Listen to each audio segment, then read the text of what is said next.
Hi, welcome.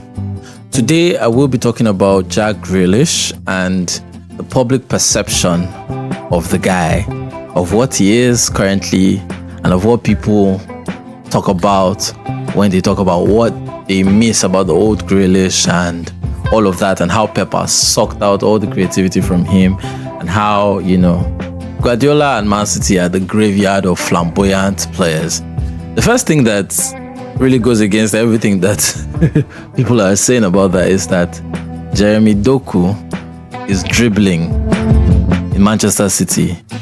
He's playing a lot, he's dribbling, he's taking on players, he's every bit as entertaining as he was at his former club, Cerebróne, and nothing has really changed about him in that regard. He's still as exciting, he's still as brave, still as flamboyant, but somehow Pep is the reason why Grealish suddenly is looking different in Manchester City. And of course, it didn't happen to Mahrez. Mahrez was always entertaining. It didn't happen to Leroy Sané, who kept on being entertaining. It didn't happen to Raheem Sterling, who kept on, taking on people and being a direct player that he was and a dribbler. But somehow, Pep sucks out the creativity from players, and he has done it to Grealish. But this whole conversation has also shown me that people do not understand how to evaluate players and how to look at their skill sets and see how those skill sets are used in different teams and different systems or whatever. Now, also, I think perhaps the most important thing to look at in all of this is not just what Manchester City do, but also how opponents respond to Manchester City compared to Aston Villa. In fact, that's like the clearest indication of anything. Now, the Aston Villa that Grealish played in was a team that didn't have to face parked buses every week. Through no doing of theirs, just the fact that they are not Manchester City, right? They didn't have to face parked buses every week. Rather, it was always end-to-end stuff, a lot of space, a lot of transitions, and all of that. You see Grealish in that system, and his most important trait, his most important quality comes to the fore, which is his ball carrying. Grealish was always a ball carrier. He was the one helping Aston Villa to advance the ball through ball carrying, from progressive carries from midfield forward and all of that, especially when they were having counterattacks and all of that. They ran everything through Grealish. He was the guy. And of course, it's a lot easier for you to complete take-ons and do all of that and look exciting when there's a lot of space. It's like very basic stuff. There's a lot of space every attack. Every time you get the ball, you can run into space. You can take on one player and then keep moving. Another person comes, you take on the person, and then you pass. You look exciting. It's end-to-end stuff. It's, heavy metal. But then you come to Manchester City and you don't need to ball carry as much. You don't even need to ball carry 20% as much. You know why? Because teams don't even come out. Every week, teams are camped in their halves. So now, Grealish doesn't have to carry the ball from deep into the attacking third. So automatically, that ability is not needed. Manchester City don't need it. And even if a team doesn't sit back, Man City can build from the back and play the ball and get the ball forward just through passing. And if they need to advance the ball through a ball carrier, they give Grealish the ball. There's a point he'll get to, he's going to face 2-3 players at once. He's not having as many 1v1 duels in Manchester City. It was never going to happen, right? So this is the reason why Pep uses him for his ball retention. And of course, he wins fouls a lot, which he was already doing at Aston Villa, right?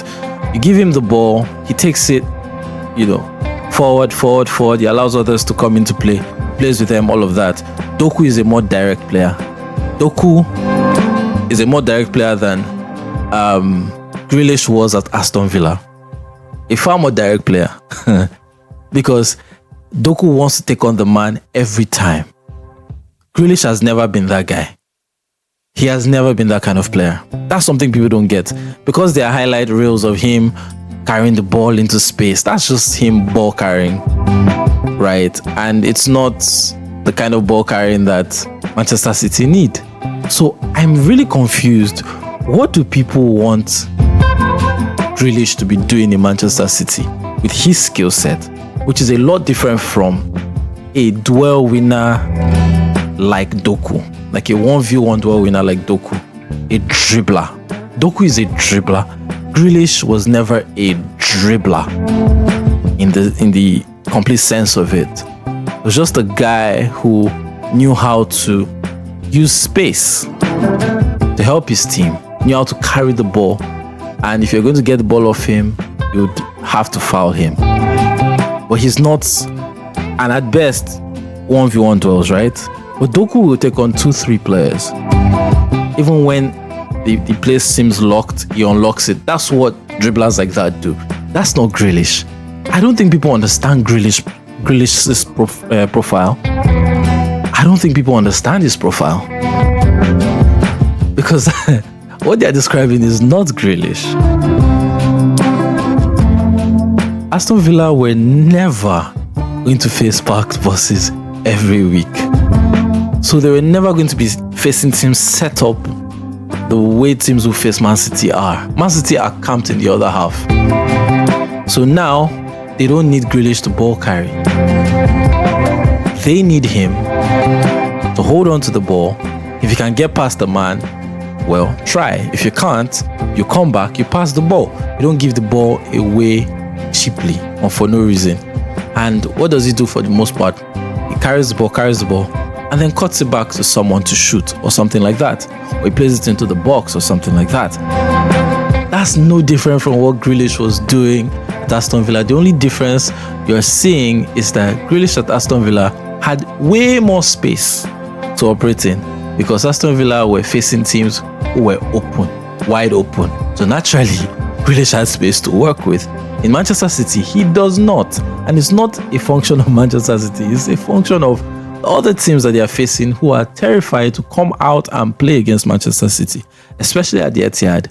So now Grealish doesn't have as much space to work with. He has to work with what he has.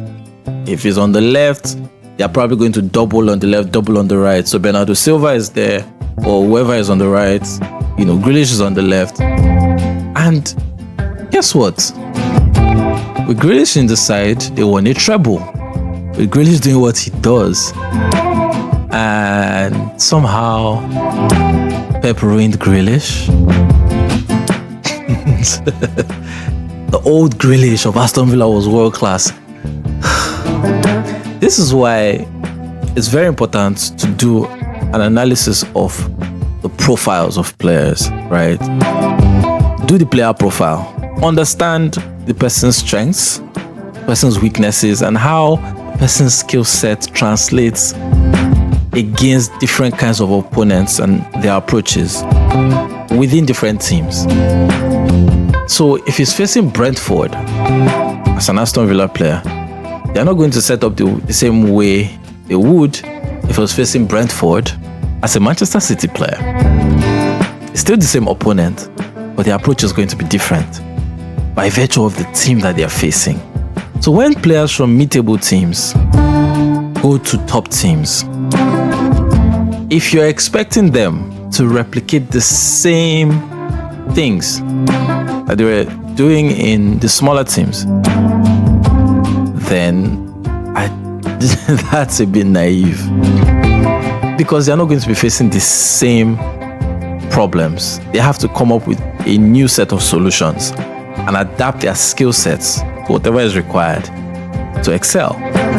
And that is exactly what the case is with Grealish. So no, Grealish isn't this guy who was always going to, start dribbling the whole field or whatever when there's no space. He's going to have to be smarter than that. If not, he will keep running into a wall You're facing two players at once in Manchester City in a smaller space. If you're facing two players with space to run, it's a lot different, right? You're facing two players all the way up. All the way up, you're facing two players at once with a very small space to manipulate. Of course, you're going to retreat. Unless you are brave and you are a true dribbler like Doku, you're going to retreat and pass and try to use simple combinations to get the ball closer to the box. So I need people to understand or to explain to me what they think they saw of Grealish at Aston Villa and what they think opponents were doing then compared to now when he's at Manchester City, where a completely different thing is required to beat those teams. It's not Pep's fault that teams come and pack the bus at Manchester City at the Etihad and try to kill Man City on the counter. Man City hold the ball for most of the game and they have to break down blocks every time. Low blocks all the time. So what do people expect? Do they want Grealish to go to defense when the other team is not even coming out at all, to go to defense and pick up the ball and start running with it to try to show them excitement and take them back to... There was someone that said Grealish at Aston Villa was world class. Are you joking? It was, of course, it looked exciting because he had a lot of space. But it's a different ball game. It's a different sport he's playing now. He's still the same player. It's still the same skill set. It's still the same Jack trying to win fouls. It's still the same Jack taking the ball. That's what he does. That's what he's always done. So I really don't understand what football fans are remembering. I think it's the space that Grealish had that's confusing people. Like acres of space, every action, every attack, acres of space. If Grealish went to Manchester United, especially under Ole, it would have been pretty much the same as when he was at Aston Villa, because Man United were playing that kind of game where it's end-to-end stuff. You attack, this people attack. They don't really care about packing the ball, so you have a lot of space. I tell you, Man City is one of the more difficult teams to win in because teams don't allow you to have enough space to deal with them.